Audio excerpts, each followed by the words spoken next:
Hey, Veronica, do you have a quick second? Yeah. I was approving payroll and I noticed that there were some additional hours on your timesheet. Yes, I added 2 hours to my timesheet for last week. Why would you add 2 hours of pay?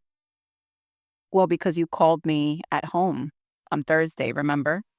Yes, of course I remember the phone call. I didn't think it was that big of a deal. You asked me to check my emails. You actually asked me to respond to a couple of the emails because they were time sensitive. So anything after 5 p.m. is now considered freelance time, and I have a minimum of 2-hour pay that I require on my own time. And I saw that you put it as overtime?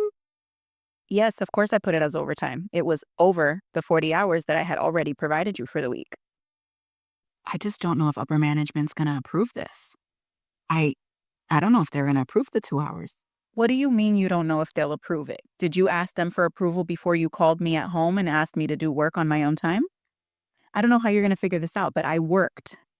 And again, anything after 5 o'clock is my time. And as a freelance contractor on my own time, I require a minimum of 2-hour pay. So I don't know how you're going to pay it, but I worked those 2 hours.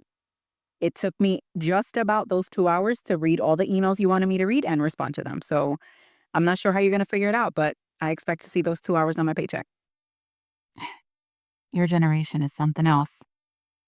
If by something else you mean we don't let corporations take advantage of us and guilt us into giving them every possible moment of our lives for barely any pay, sure, I'll be something else. The only something else I'm worried about is those two something extra hours that I'm gonna be getting paid. You understand?